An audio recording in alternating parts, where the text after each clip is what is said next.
Terus habis itu kalau teman-teman mungkin berpikir bahwa, kayak nggak ada kerjaan lain gitu lah, kecuali kita harus melakukan trading itu. Nah, jadi yang teman-teman mungkin bisa mulai lihat adalah pasar yang lain kalau memang teman-teman masih tetap mau trading gitu ya. Ya, jadi maka dari itu, kenapa kenapa kita perkenalkan kepada teman-teman market yang lain selain daripada, trading di saham ya, oke. Tetapi teman-teman juga tahu ya bahwa perkenalan kita dengan market yang lain pun tidak lepas dari risk dan money management. Ya, jadi nggak serta-merta kalau teman-teman, "Oh udah oke, karena teknikalnya sama kita hajar aja." Enggak ya, tentu market yang lain ya dalam hal ini adalah market forex maupun komoditas, itu sudah memberikan kepada kita perspektif yang berbeda. Jadi risk dan money management juga pasti akan berbeda dengan saham. Ya. Nah, tapi kalau misalnya teman-teman, nggak bisa nih, saya nggak bisa melakukan di dua market, saya punya benar-benar konsentrasi di satu market. Nah, kalau teman-teman konsentrasi di satu market, ini yang saya bilang, ini adalah saat-saat di mana teman-teman mungkin mempersiapkan diri untuk rally untuk kedepannya. Ya, ini misalnya contoh, apa yang kita lakukan selama 2 minggu ini, yang kita lakukan adalah kita mempersiapkan diri, jaga-jaga kalau window dressing ada. Oke, ini kita berjaga-jaga kalau window dressing ada. Bagaimana kita bisa tahu window dressing itu ada atau tidak? Ya, dari indeks harga saham gabungan teknikalnya, teman-teman lihat pergerakannya itu berada di antara 6.950 sampai ke sekitar 7.130-an. Itu kan dia dalam keadaan sideways sejak akhir Oktober sampai hari ini, ya kan? Nah, bagaimana kita tahu kalau window dressing akan ada? Nah, window dressing itu akan ada kalau indeksnya itu berhasil break ya, berhasil break dari 7.130 ini indeks. Oke. Nah, yang kedua adalah dari seasonality. Dari seasonal Jakarta Seasonal Index-nya, kita melihat memang kecenderungan yang ada di bulan Desember itu rata-rata ditutup negatif. Bukan rata-rata sih ya. Kalau teman-teman lihat dari 20 tahun terakhir, itu cuma ada 1 tahun yang ditutup merah. Sedangkan di tahun-tahun selain itu ditutup dengan hijau. Oke? Ini bukan berarti kita membangkitkan optimisme teman-teman ya, bahwa oh ini nanti akan ada window dressing. Tidak ya. Tetapi yang mau kita katakan di sini adalah kita bersiap saja. Ada nggak di technical, di setupnya kita, saham-saham yang punya potensi seandainya window dressing-nya terjadi, kita bisa ikutan. Ya, kita melakukan persiapan untuk itu. Ini kalau teman-teman konsentrasi hanya di market saham ya. Jadi kita melakukan persiapan untuk itu. Jadi bukan nanti tunggu, oh kalau udah ada pergerakan di situ, oh baru kita kejar. Kita nggak pernah melakukan hal itu ya. Kalau teman-teman benar-benar trading, maka yang teman-teman lakukan adalah you punya setup. Saya yakin banget ya, setup untuk trader manapun itu tidak akan mengejar sebuah saham yang sedang lari. Jadi kalau dia udah lari, dia udah jalan nih kenceng, oh ini saatnya gue masuk. Saya yakin banget tidak ada yang sepengetahuan sampai hari ini, yang saya tahu itu adalah tidak ada orang yang punya setup seperti itu. Jadi truk yang sedang lari kenceng dia bisa menyetopkannya. Terus habis itu berhasil naik, kemudian dia berhasil juga keluar di situ. Saya pikir tidak ada ya. Yang ada itu yang saya tahu itu adalah lu buy on breakout. Ya, buy on breakout berarti kan lu ada area-area penting yang lu mesti lihat. Ya, di situ resistennya di mana, di situ adalah area supply yang bisa di break sama dia, kemudian akan berubah menjadi area demand, ya, itu area-area yang lu mau lihat.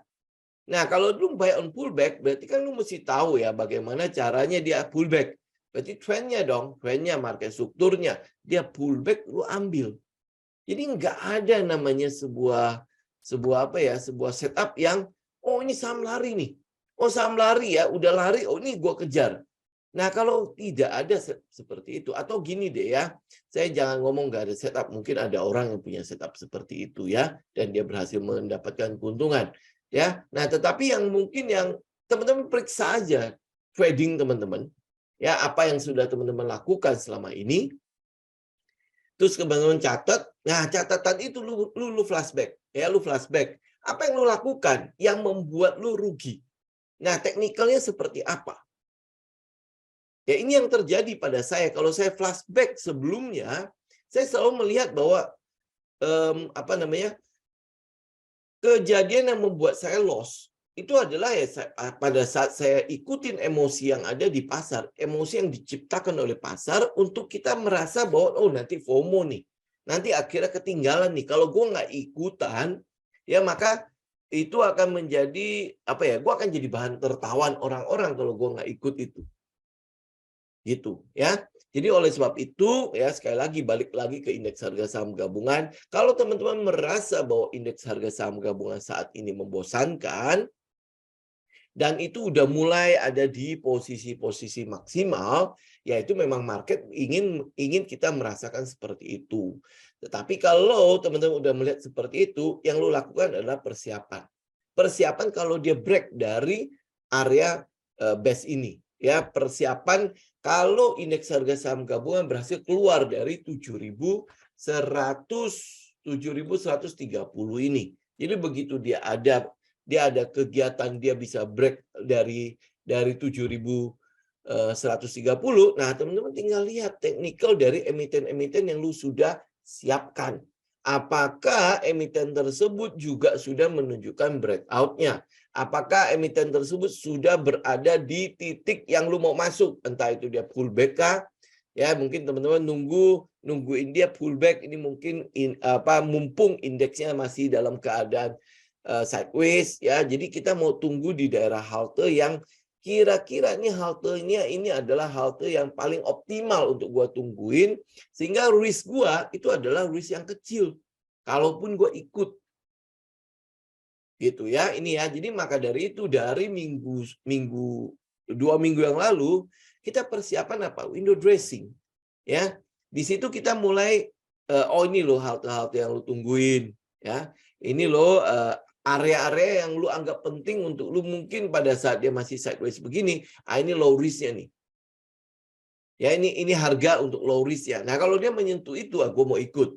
Nah bagaimana kalau dia nggak menyentuh itu ya? Lu lakukan adjustment kalau seandainya ternyata indeks itu jalan. Lalu lakukan adjustment. Siapa tahu dia mungkin ada area penting lainnya di tempat dia breakout kah ya pada saat lu tungguin dia pullback lu nggak dapet ya berarti kan lu maunya adalah kalau bisa dapat semurah mungkin, apalagi dengan indeks yang seperti itu kan, kita pengen bisa mendapatkan harga diskon.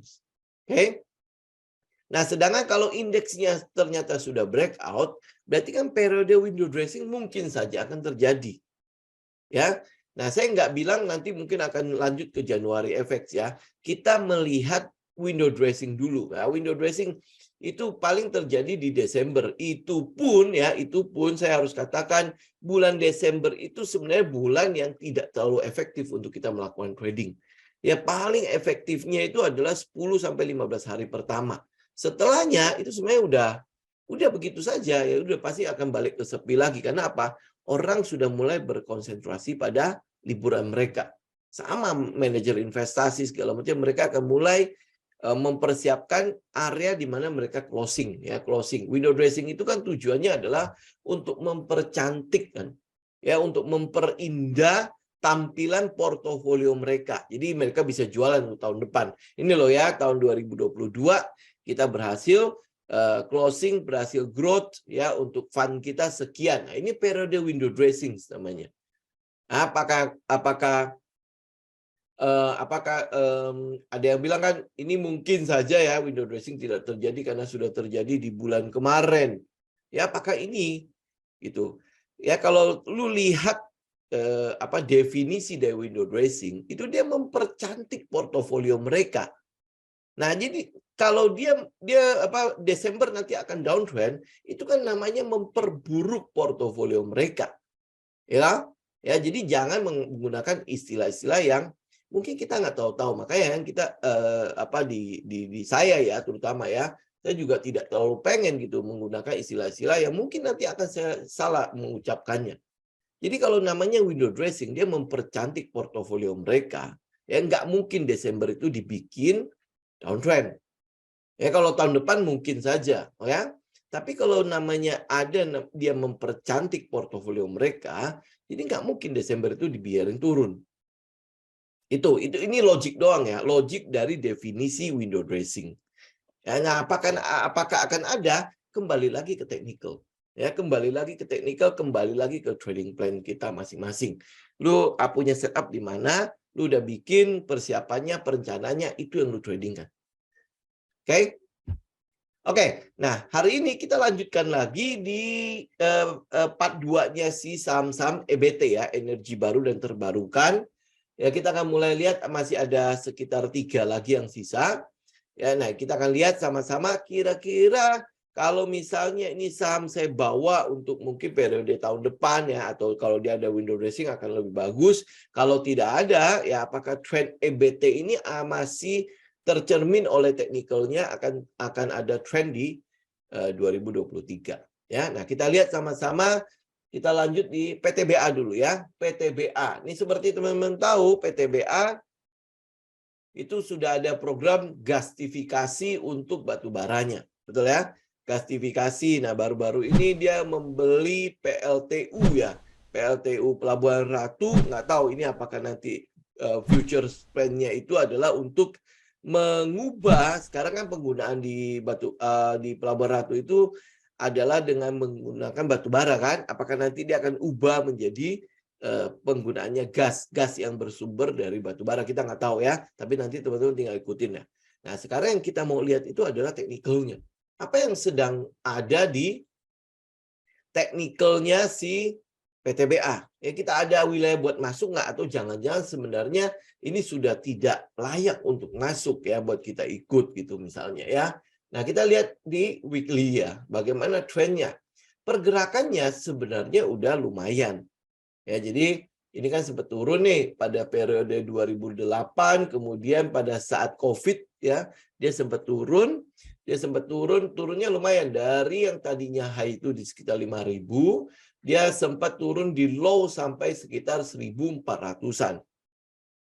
Oke, ini penurunan daripada si PTBA. Jadi area yang kita sebut minor downtrend-nya ya, itu ada di 2000 ya, artinya di area COVID lah ya, 2018 sampai ke awal-awal mungkin bukan awal ya, di akhir-akhir sekitar Septemberan 2020 ya. Kemudian di situ kalau teman-teman lihat di situ ada sedikit ya area money spot-nya, kemudian naik ya, ada pergerakan naiknya. Jadi kalau saya tandain ini berarti area paling bawahnya. Ini cuma untuk ini ya, untuk daerah COVID-nya ya.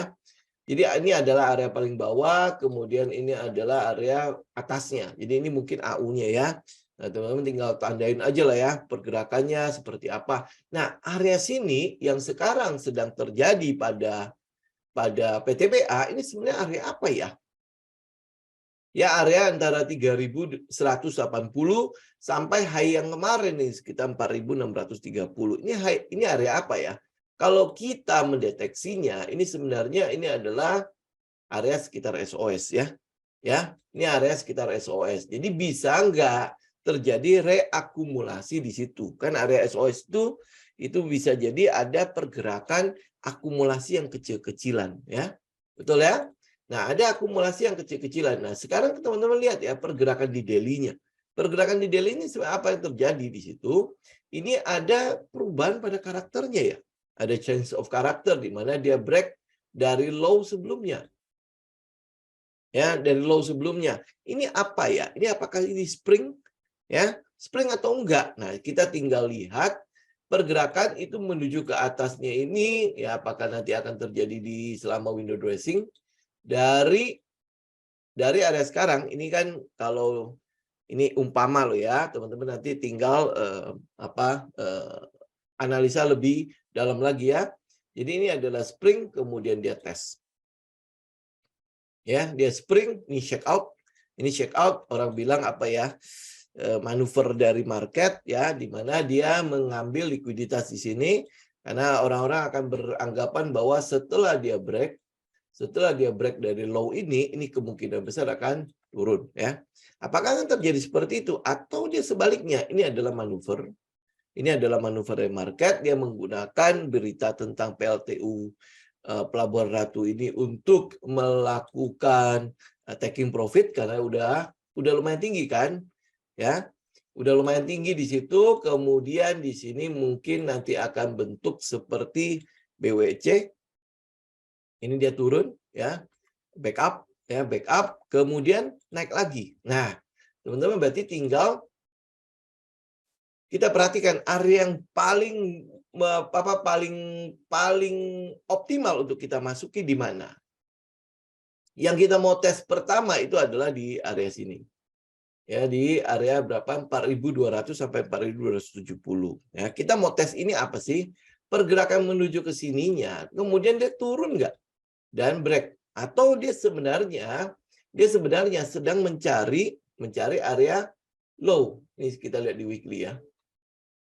Ya, dia sedang mencari area low yang baru nih. Ya, low yang baru di mana trend yang up ini sudah selesai. Ya, up yang ini udah selesai. Jadi ini kayak gini nih. Ini nggak jadi ini nggak jadi low ya. Nah, apakah dia sedang mencari low? Ya, sedang mencari low. Jadi setelah pergerakan yang up ini low-nya. Ya, teman-teman tinggal lihat struktur market ya. Ini low-nya, kemudian dia naik, ini nggak sempet, terus naik sampai ke atas, nah, terus turun lagi. Nah, ini high-nya kok tambah turun ya? High-nya sudah merendah nih.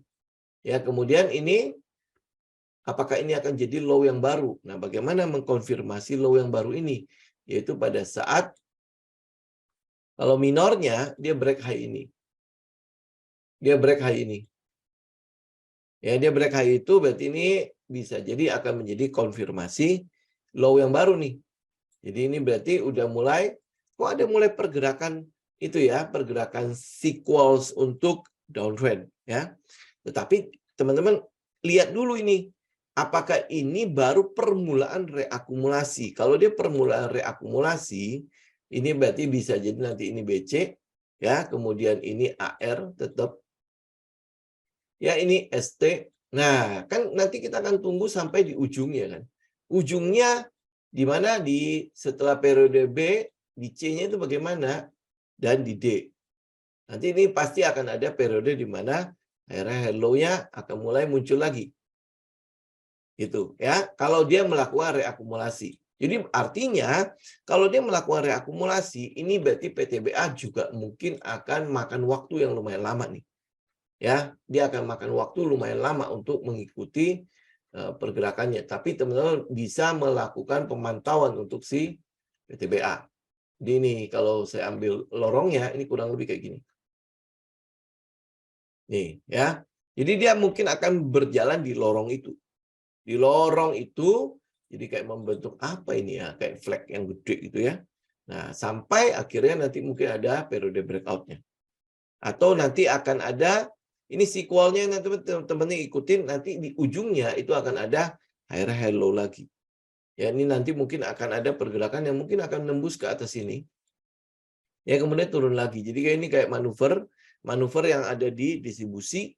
Ya, kemudian di ujungnya baru dia mulai membentuk akumulasi yaitu high high low. Ya, ini untuk PTBA. Jadi teman-teman tinggal perhatikan ini.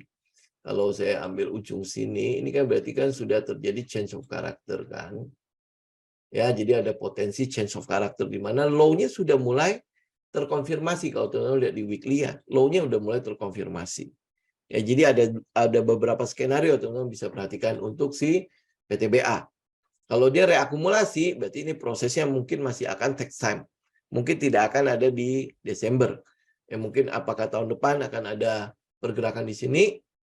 Ya, ini ya teman-teman tinggal ikutin. Tapi minimal teman-teman udah tahu ya bahwa ini kalau ini spring, maka akan ada high low.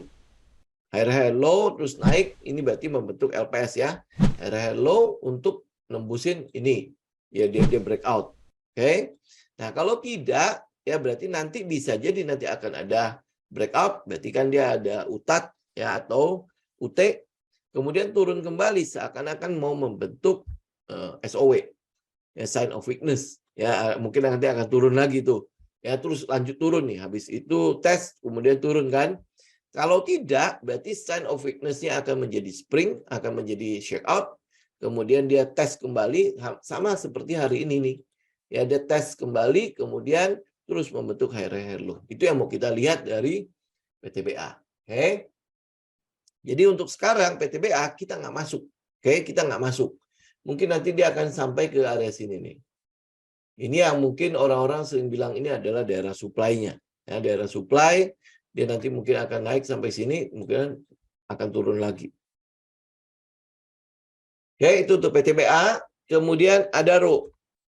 Nah, ini Adaro, ini juga dia mulai beralih ke EBT kan, energi baru dan terbarukan di situ. Nah, beberapa tempat yang kita lihat mungkin akan jadi potensi pergerakan kalau seandainya dia berhasil break.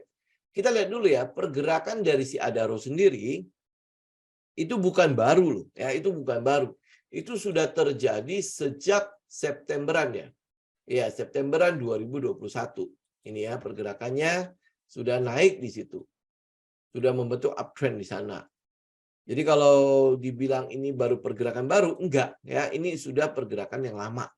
Ya, pergerakan lama. Jadi bisa jadi ini sudah ada di area-area topnya untuk si Adaro. Walaupun iya dia trendnya sedang ke EBT. Tapi pergerakannya, pergerakan untuk harganya, kalau secara teknikal kita melihatnya ini sudah area yang dalam tanda petik mahal. Ya, secara teknikal kita udah melihatnya dia dalam tanda petik mahal. Kenapa? Karena pergerakannya sudah lumayan tinggi. Jadi pergerakan dari berapa nih? Kalau kita anggap dari breakout-nya ya, dari 1.700 sekarang ada di 3.880. Berarti kenaikannya udah 100%. Ya, udah beggar di sini. Nah, apa yang kita tunggu di sini? Karena kenaikannya sudah cukup tinggi, kita sebenarnya cuma mau lihat apakah distribusi atau ada reakumulasi kembali di sana. Bagaimana kita melihatnya? Teman-teman bisa lihat nih area yang atas ini. Ini adalah di 4020 sampai 1600. Kalau saya tutupin sampai ke shadow-nya, itu ada di 4260. Ya, ini adalah area yang teman-teman bisa perhatikan. Kalau dia tembus, mungkin ada kelanjutan. Tetapi kalau dia tidak bisa tembus, maka akan ada peluang untuk pullback ke bawah. Ya, ada peluang untuk kalau dia dari trend weekly-nya, dia masih pullback. Ya, ini masih posisi pullback. Artinya sequel untuk rangkaian higher low-nya itu masih utuh. Trend-nya itu masih utuh. Ya, tinggal kita lihat ada change of karakternya di mana. Ya, kalau dia nggak ada change of karakter, berarti dia masih akan ada kelanjutan. Berarti kita tunggu dia break struktur. Ya, break struktur. Berarti yang sekarang terjadi yang tanggal berapa ini? Yang minggu tanggal awal November itu adalah low-nya. Dia hanya untuk mengkonfirmasi low. Ya, low kemudian kalau dia low ini terkonfirmasi kalau dia berhasil break. Ingat ya, kalau dia berhasil break 4270. Ini trend weekly ya. 4270 kalau dia berhasil break berarti low itu terkonfirmasi. Jadi dia masih pergerakannya masih higher low. Jadi ini trendnya masih utuh. Nah, bagaimana kita menunggunya? Teman-teman lihat ya, sekali lagi ya.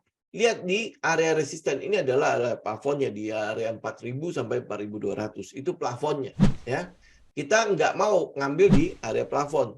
Kita mau tunggu kalau misalnya dia break, kita baru ambil. Tapi kalau tidak, lebih baik kita tunggu di harga diskon. Ya, sekali lagi. Lebih baik tunggu di area diskon. Nah, area diskon itu di mana?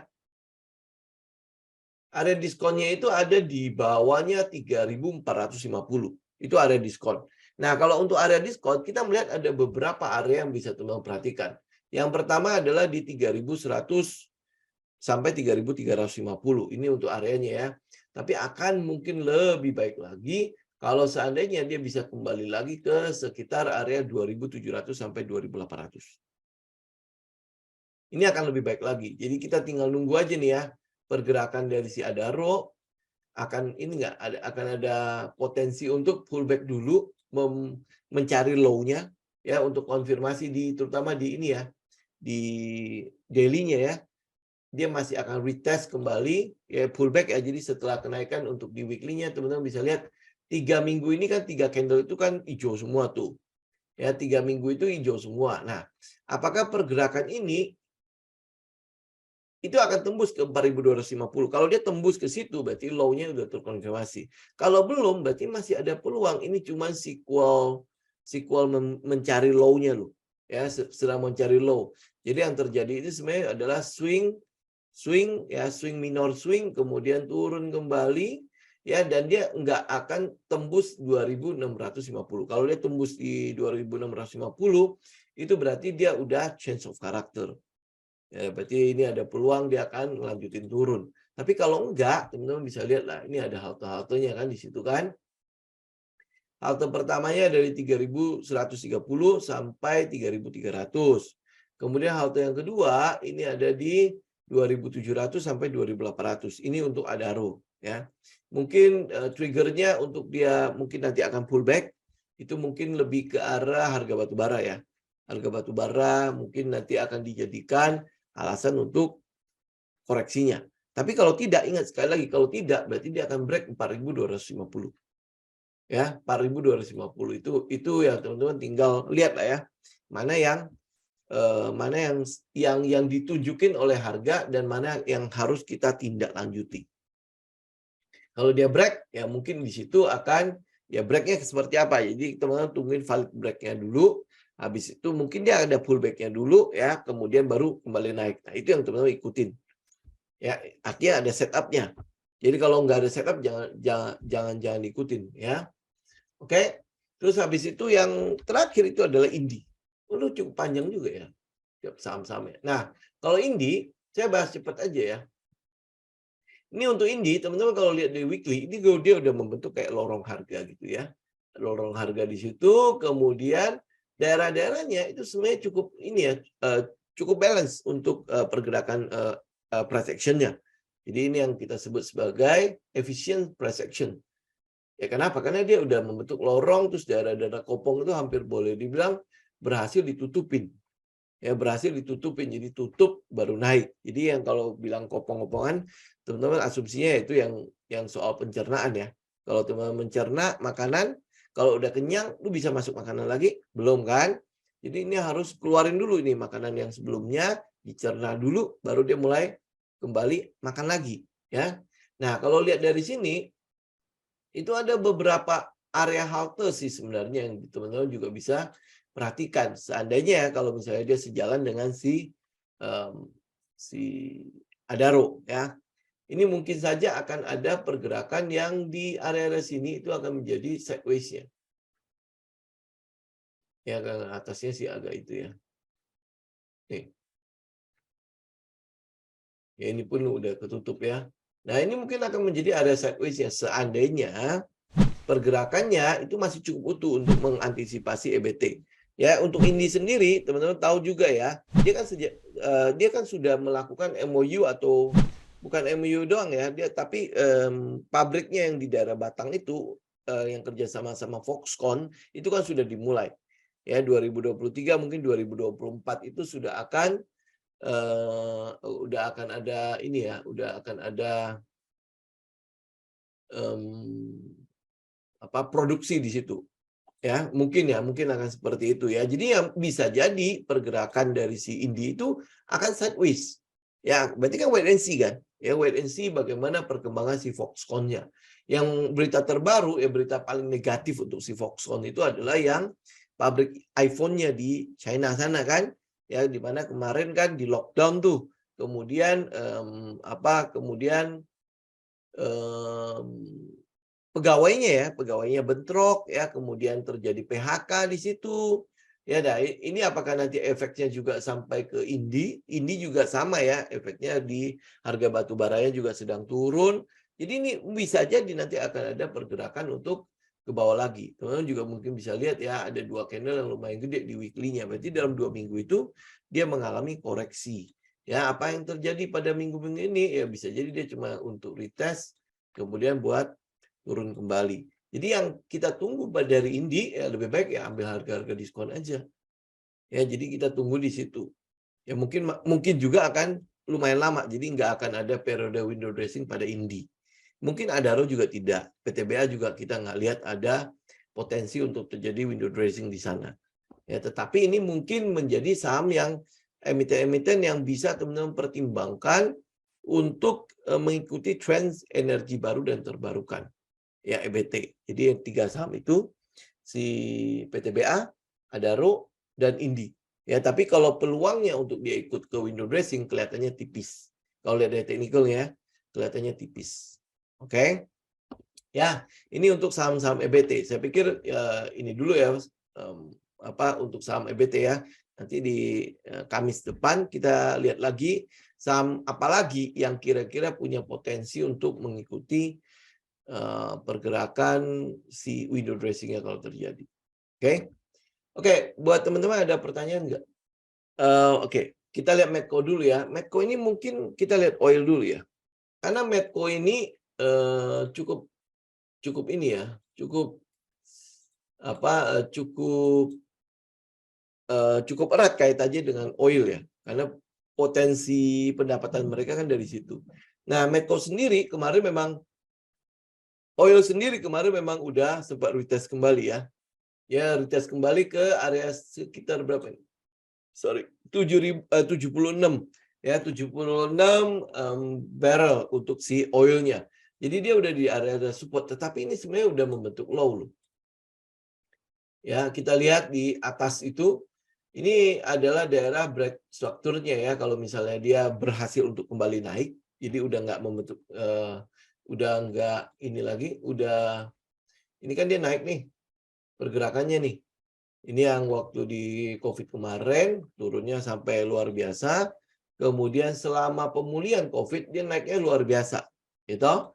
Ya, apa yang teman-teman lihat dari si oil, kecenderungan yang sedang terjadi pada trennya si oil itu adalah turun. Ya, pergerakan untuk turun. Ini untuk oil ya. Jadi kalau teman-teman lihat Medco, oilnya turun, berarti pilihannya dia kemana? Pilihannya adalah dia melihat adalah aman mineralnya. Aman mineral itu apa? Aman mineral itu kemarin baru mengakuisisi nikel. Tapi produk utamanya adalah tembaga. Ini aman mineral, ini anak perusahaannya si Medco. Nah, sedangkan kalau Medco, kalau dia bergantung pada oil sama gas itu biasanya kurang lebih sama pergerakan trennya. Ya, ini gas. Ya, pergerakan trennya itu kurang lebih akan sama. Jadi ini teman-teman lihat di weekly ya untuk gas. Ya, ini kan dia udah membentuk ini low, ini udah membentuk low lagi yang baru untuk gas. Jadi kalau teman-teman di IG ya, kalau teman-teman mau lihat tikernya si gas itu adalah NG1 tanda seru. Ya, NG1 tanda seru itu adalah gas ya, untuk natural gasnya. Teman bisa lihat ya pergerakan untuk si gasnya, untuk trend si gasnya itu memang udah ada kecenderungan terjadinya change of character, and either dia mau sideways atau sebenarnya dia akan koreksi. Ya, ini mungkin masih akan ini ya, maka akan lewatin musim dingin dulu. Tapi setelah musim dingin, saya pikir ini mungkin akan penggunaan gas akan turun sekali. Kenapa penggunaan gas akan turun sekali? Karena ya satu, faktor resesi. Faktor resesi itu kan pasti akan menurunkan tingkat produksi. Ya, tingkat produksi itu kan butuh energi kan. Nah, energi yang sering kita pakai ini kan yang paling banyak yang mungkin yang di Eropa segala macam itu gas. Ini yang lebih orang bilang ramah lingkungan kan. Nah, itu mungkin gas. Nah, sedangkan si Medco itu ya gas sama si oil ini. Ya, nah mungkin nanti akan ada peluang untuk si Medco kalau dia berhasil memenangkan Blok Rokan kalau tidak salah. Ya, Blok Rokan bukan ya? Ya, Blok Rokan. Teman-teman tinggal cek deh ya. Tapi nggak tahu karena blok itu saingannya itu berat. Ada Pertamina di situ, ada Shell ya, Shell yang ditinggalkan ya. Shell yang ditinggalkan kemudian masuk ada perusahaan-perusahaan energi yang lain itu seperti apa. Nah, dia bisa menang nggak melawan giant-giant itu? Tapi kalau misalnya dia bisa menang, ada peluang sebenarnya harganya, pendapatannya untuk tahun depan itu mungkin akan lebih baik. Ya, kedua, sentimen untuk si Medco itu sebenarnya adalah grup Salim. Jadi ini adalah investor baru yang ada di Medco. Ya, kalau dari fundamental sebenarnya kita tidak ragukan. Cuman dari sisi pendapatan, ini agak-agak masalah nih untuk kedepannya. Karena untuk oilnya sendiri dia turun. Apakah nanti ini nikel ini bisa ini sama si tembaganya itu bisa benar-benar mengambil alih pendapatan yang dia berhasil dapat dari oil atau tidak. Ini yang sedang kita mau tunggu. Apalagi kan dengan adanya grup Salim, sekarang kan dia udah mulai melakukan kerjasama pertambangan antara BRMS sama si Aman Mineral. Jadi ini artinya kerjasama antara si BRMS sama si Medco juga kan. Nah kalau kerjasama itu saling menguntungkan, teman-teman tinggal hitung deh. Sedangkan untuk pergerakan teknikalnya sendiri, kalau lihat dari trennya itu masih cukup utuh. Apa yang sedang ditunjukkan oleh teknikal saat ini sedang dia mencari low. Dia sedang mencari low setelah dia dapat high. Ya sudah dapat high itu ada di 1225, itu high-nya ya. Nah, sekarang dia sedang mencari low untuk pergerakan ke atasnya. Untuk pergerakan dari sideways, tadi yang dia sideways, untuk bergerak menuju uptrend. Ya, kalau change of karakternya kan sudah terjadi di daerah bawah situ, di daerah sekitar berapa nih? Di 700 sampai 725 itu sudah change of karakter. Nah, sekarang kalau dia mencari low, nah di mana gue harus menunggu untuk si ini Medco ya. Ada beberapa tempat teman-teman bisa tungguin. Ini kita lihat dari ini ya. Tempat yang pertama yang paling ideal ya, maksudnya untuk paling low risk itu adalah di area bawah situ. Di bawah di mana gap itu terjadi. Jadi di daerah 600 sampai 605. Dan itu juga area diskonnya. 600 sampai 605 itu mungkin akan menjadi area yang apa ya kita bilang ya, ideal banget ya untuk kita tungguin seandainya Medco bisa sampai ke situ ya. Nah, tapi tempat kedua teman-teman juga bisa tungguin di daerah sini. Di daerah 765 sampai ke daerah 800. Jadi ini ada dua tempat ya. Dia akan menuju kemana? Kita nggak tahu. Nanti tinggal kita lihat teknikalnya seperti apa. Terus habis itu ada perubahan-perubahan katalis apa yang mungkin akan terjadi pada Medco. Jadi ada dua tempat ya. Tempat pertama itu ada di sekitar 765 sampai 800 untuk Medco. Nah, tempat yang kedua ini ideal ya. Ini seandainya kalau dia sampai koreksinya cukup ekstrim, kita bisa tungguin di daerah 600 sampai 605. Jadi sembari dan nutupin daerah-daerah gap, daerah kopong itu. Ya, ini untuk Medco. Kemudian JSMR. Ya, ini cukup jelas ya untuk Medco ya. Oke. Kemudian JSMR. Nih kalau JSMR biasanya kan di akhir tahun itu harusnya dia punya peluang untuk mendapatkan pendapatan tambahan. Oke, ya. Tetapi apa yang terjadi sekarang ini lebih ke arah downtrend. Ya, jadi setelah dari support ini area-area support ya, dia udah berhasil tembus, sudah membentuk low yang baru. Ini apakah akan ada pergerakan? Ini dugaan saya loh ya, dugaan saya untuk saat ini teman-teman bisa nanti mungkin dilakukan riset lebih dalam lagi. Kelihatannya JSMR itu dipaksa untuk ikutan kereta cepat. Kemarin dia setor uang berapa ya? Ya. Nah, itu mungkin akan dilihat oleh market itu sesuatu yang tidak baik. Karena itu akan mengganggu cash flow-nya si JSMR. Tapi teman-teman boleh research itu lebih jauh. Ya, ini penyertaan modal dalam rangka apa nih? JSMR. Ya, padahal dia turut, kenapa dia ikutan kereta cepat? Ini kan berarti sudah keluar nih dari jalur apa sih namanya itu ya, yang seharusnya menjadi core bisnisnya. Ya kan? Ini sedang ngapain gitu? Apa yang sedang terjadi di situ? Tapi teman-teman boleh riset lebih jauh lagi. Nah, sedangkan untuk teknikalnya kita ngelihat dia break. Break ini apakah cuma manuver?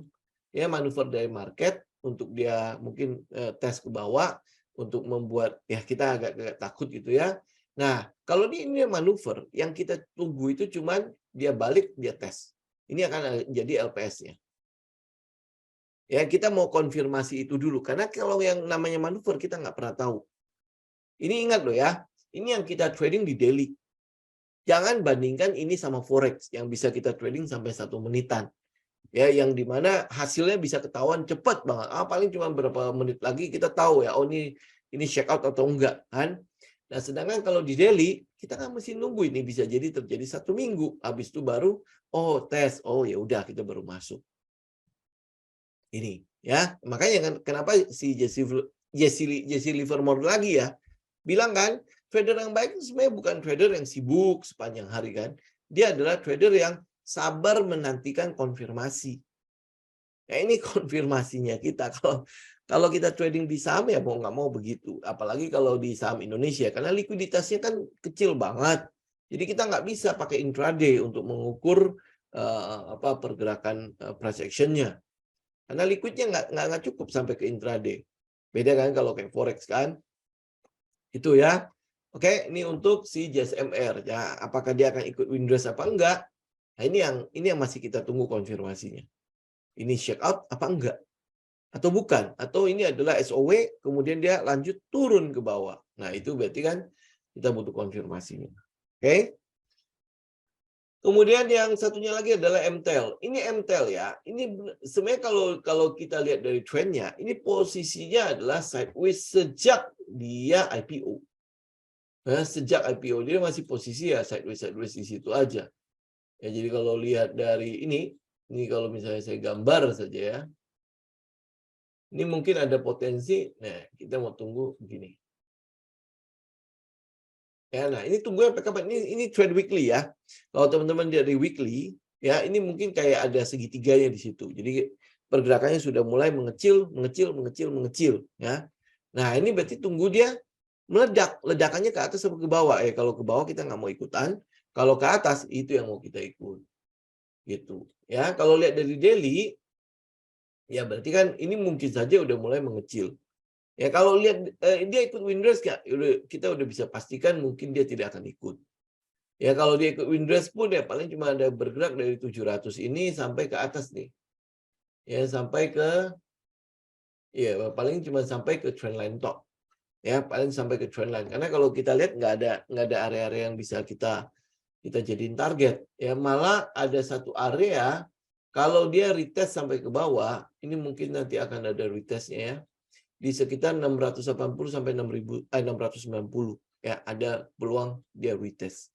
Kalau enggak ya paling dia naik cuman untuk ke trendline mungkin nanti akan turun lagi. Ya jadi dia akan konfirmasi trendline-nya loh.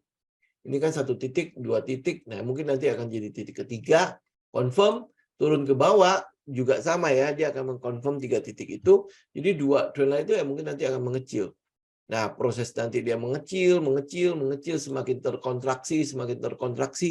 Nah, waktu itu dia mau break atas atau break bawah. Ini yang mau kita tunggu di ujungnya. Oke. Kemudian BDMN. Ya, kita lihat lagi BDMN. Ini BDMN ya. Kan kemarin kita ada 2 halte di situ. Halte yang pertama itu adalah di mana ini? Kemarin itu ada di 2.900-an ya.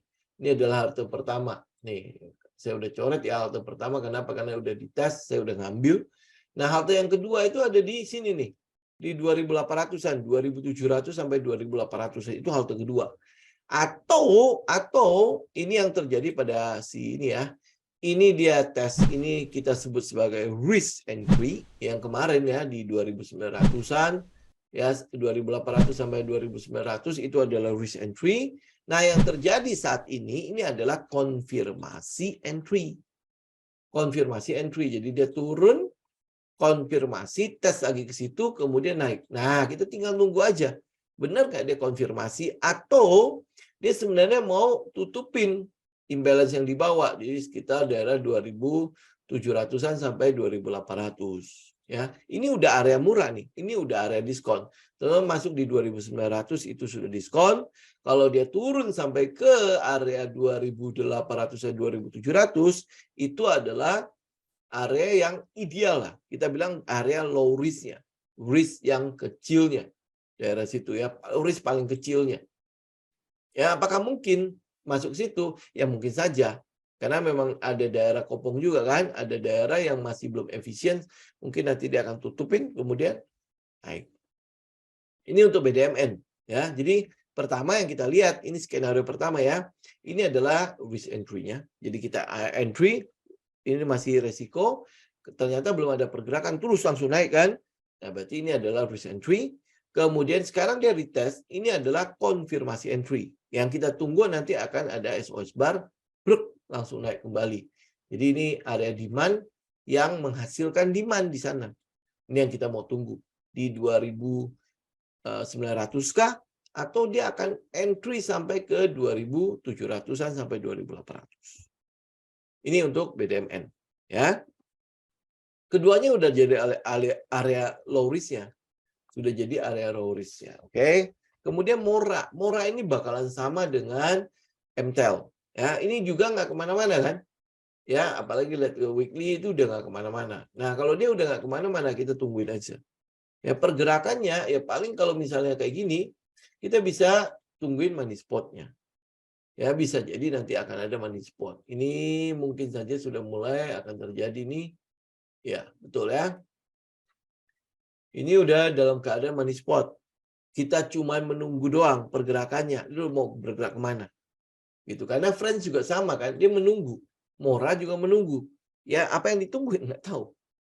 Ya, jadi ini sama-sama menunggu. Ini sama mungkin kayak MTEL juga. MTEL yang mungkin juga masih ada di pattern kan, masih dalam kondisi sideways.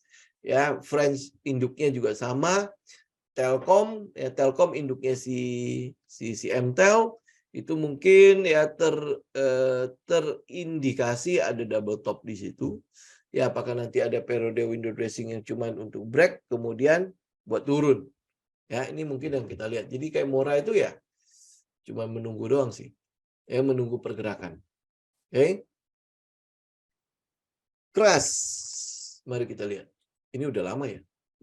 Nah, kalau Krakatau Steel ini baru di ambil ke weekly ya.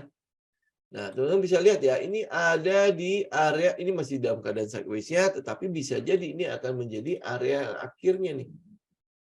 Akhir. Ya, cuman gini, kalau untuk Krakatau Steel ya, yang mungkin jadi ancaman paling besar untuk Krakatau Steel, ini mumpung saya masih ingat ya, itu adalah adanya dumping yang diterapkan oleh India pada produk bajanya. Ya, jadi produk bajanya dijual ke luar negerinya murah, di dalam negerinya dia masih jual mahal. Nah, ini pasti efeknya ada ke Krakatau Steel dan produk baja-baja lainnya. Apakah ini diperbolehkan? Ya, saya nggak teliti lebih jauh lagi, tapi ini ancaman yang cukup besar di sana. Kemudian untuk yang sentimen positif untuk Krakatau Steel adalah IKN pasti karena penggunaan itu ya TKDN ya, tingkat kandungan dalam negerinya itu harus gede kan, harus di atas berapa ya 80% ya. Jadi Krakatau Steel pasti akan diincar untuk penggunaan baja di IKN. Kemudian yang positif yang kedua itu adalah soal mobil listrik. Ini mobil listrik kalau gimana jalannya? Karena mungkin akan digunakan itu adalah baja-baja dari baja-baja plat ya dari Krakatau Steel. Ya, nah itu yang kita lihat. Nah, terus habis itu kemarin dia baru investasi kembali membeli hampir 50%-nya si POSCO ya. Ya, ini anak perusahaannya. Itu padahal bermasalah nih apakah itu jadi keputusan yang tepat atau tidak. Tinggal lo analisa di situ. Nah, sedangkan teknikalnya ini juga sama, kita tunggu sama seperti perusahaan-perusahaan emiten-emiten konstruksi, emiten-emiten yang berhubungan dengan konstruksi, ini mau spring atau enggak. Ini yang sedang kita tunggu. Weton juga pasti sama. Ini mau spring apa enggak? Mau ada manuvernya atau tidak? Kalau tidak ada manuver, ya berarti ya udah. Ya dia mungkin akan ada pergerakan naik. Jadi kita cuma tinggal nunggu SOS bar-nya. Jadi ada sebuah pergerakan candle gede, volume gede, dan breakout dari sekitar 478. Itu ya. Itu yang kita lihat dari Krakatau Steel. Weton juga udah pasti sama. Kita udah sering membahas itu. Ya, ini kita cuma tinggal menunggu ada spring apa enggak. Ya kalau nggak ada spring ya berarti udah ada pergerakan di sini. Kalau dia ada spring ya berarti kita tunggu dia tes. Ya berarti dia spring ke bawah tes. Nah, ini baru kita mulai ambil. Gitu. Ya. Oke. Saya pikir itu dulu ya teman-teman ya. Saya mencoba untuk membahas sedetail mungkin ya, tapi sesuai dengan setup saya loh. Ya, jadi teman-teman kalau misalnya apa yang di alumni kan harusnya sih udah cukup inilah ya, cukup paham ya dengan setup seperti itu. Ya tinggal teman-teman analisa ulang. Tinggal dipertajam kembali analisa itu, kemudian sesuaikan dengan karakter masing-masing. Karena bisa jadi kadang-kadang saya agak-agak agresif. Ya, ini mungkin jadi ini juga ya concern saya buat teman-teman ya. Ini kan kita udah mau menjelang Desember, ya menjelang Desember. Nggak usah sampai frustasi. Ingat, jangan sampai difrustasikan. Kenapa? Ini memang tujuan dari market maker kan. Dia akan membuat kita merasa bahwa lu ngapain sebenarnya? Ini ada window dressing apa enggak kayak gitu. Lu nggak usah frustasi. Ya. Sekarang adalah tinggal persiapan. Lu bikin aja trading plan-nya. Kalau dia cocok, lu ikut. Ya artinya lu memang punya setup yang low risk. Ya, dan kita masuk di situ, lu udah tahu di mana stop loss. Ya ingat ya, kita punya stop loss. Kalau lu trading tanpa stop loss, nah gua nggak ngerti ya. Itu udah pasti bukan metode kita. Karena kalau seorang trader itu bagaimana kita mengendalikan risiko. Karena lu tahu bahwa ini adalah bidang yang penuh dengan risiko. Ya, penuh dengan risiko. Orang sering bilang high risk high gain gitu ya. Tapi kita mau katakan bahwa kalau teman-teman bisa membuat itu low risk high gain, kenapa harus high risk high gain? Karena anggapan ini, saya minta teman-teman coba diganti lah. Mindset-nya itu terlalu membuat orang itu agresif. High risk high gain. Oh ini kan high risk high gain. Jadi akhirnya apa? Setup-nya adalah mengejar saham-saham yang sudah lari kencang. Ini gue kejar. Ya ini high risk. Ya gue kalau misalnya berhasil menyetopin truknya, gue bisa ikut. Kalau enggak, gue babak belur. Nah, lu udah berani menerima itu. Tapi saya mau katakan kepada teman-teman bahwa kita bisa loh bikin setup low risk high gain. Ya, low risk high gain. Apakah pasti setup itu tidak mungkin rugi? Enggak. Kerugian kita itu adalah kerugian yang kecil, tapi begitu ada sebuah keuntungan besar, ini rugi-rugi ini udah gampang ditutupin. Ya, nah itu pertama. Jadi jangan sampai frustasi oleh market. Lu tinggal lihat setup lu, nggak ada setup ya sudah lu nggak usah ngapa-ngapain di sana. Ya, jangan melakukan apapun. Ya, karena itulah jangan depend on satu penghasilan. Jangan tergantung pada satu aliran pemasukan. Jadi kalau lu masih bekerja, tetap bekerja. Ya, tetap bekerja. Kalau lu masih punya toko, lu buka tokonya. Ya, artinya usaha lu tetap lu lanjutkan, ya. Jadi jangan menutup. Kalau lu sekarang kayak gini nih, misalnya contoh nih, indeks harga saham gabungan sekarang ini 1 bulan lebih nih. Kita berarti makan keuntungan yang kita dapatkan dari sebelum-sebelumnya kan? Ya. Nah, lama-lama lu pasti akan stres. Kok nggak ada pemasukan ya? Nanti anak nangis segala macam. Gimana lu? Kalau lu cuma dapat dari satu pemasukan itu. Ini yang saya bilang, kalau air mata ini lu cuma punya mata air itu cuma punya satu, begitu mata airnya ditutup, maka yang keluar apa? Air mata. Ya, jadi jangan depend on satu penghasilan. Nah, kalau bagaimana nih kalau misalnya gue benar-benar udah pure di trading, lu cari market yang lain. Tetapi untuk memasuki market itu, lu harus tahu resikonya. Ingat, itu yang paling penting ya dalam trading ya. Lu tahu resiko lu di mana. Mungkin dalam kehidupan juga sama ya. Kalau lu tahu resikonya, lu bisa membatasi diri. Ya, bagaimana lu udah tahu nih, misalnya contoh ya dalam hal berbisnis lah. Lu udah tahu bisnis itu tidak mampu untuk lu teruskan lagi. Di mana mungkin ya bebannya udah jauh lebih besar, lu udah berjuang untuk segala cara, lu udah membuat ya semua cara untuk bisa mempertahankan bisnis itu. Ternyata cara-cara lu tidak direspon oleh market. Nah, artinya ya memang udah mau nggak mau lu harus cut the loss kan. Tetapi kalau memang masih bisa, lu coba lihat ini bisa dalam kondisi low risk nggak? Kalau bisa ya udah. Ya, lu berarti lu masih bisa untuk lu perjuangkan. Oke?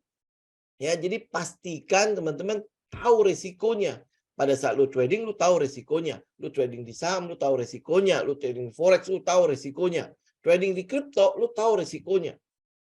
Jadi bukan berdasarkan iming-iming orang, bukan berdasarkan oleh apa yang kita bilang ya, oh karena semua orang begitu gue harus ikut. Enggak, lu harus tahu dulu, gue sanggup nggak dengan risiko itu. Kalau gue sanggup dengan risiko itu, lu ikut. Kalau lu nggak sanggup dengan risiko itu, lebih baik jangan. Ya lebih baik jangan, jadi nggak usah ikut-ikutan. Oke? Jadi pertahankan pemasukan teman-teman. Seandainya kalau dari satu pemasukan nggak ada, minimal masih ada pemasukan-pemasukan yang lain. Ya, atau mungkin pasti udah lebih pinter lah kalau baca Robert Kiyosaki, 4 kuadran, atau mungkin ya psikologi of money, ya segala macam ya, semua pengetahuan-pengetahuan itu saya yakin banget teman-teman tahu lah ya.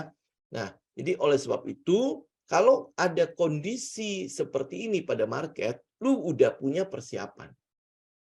Oke? Ya. Nanti kita ketemu lagi di hari Kamis ya, Kamis mendatang. Moga-moga nanti mungkin ada setup-setup lain ya. Nanti kita akan lihat sektor lain untuk kita lihat apakah kita mungkin punya kesempatan untuk masuk buat persiapan kita di periode window dressing. Oke? Ya, semoga bermanfaat teman-teman ya. Silakan nanti teman-teman tinggal analisa ulang, kemudian cocokkan dengan karakter, bikin trading plan-nya, habis itu you trade the plan ya. Oke? Thank you semuanya. Selamat malam ya. Selamat malam semuanya. Selamat istirahat. Ketemu lagi nanti di hari Kamis. Oke? Saya izin pamit. God bless semua.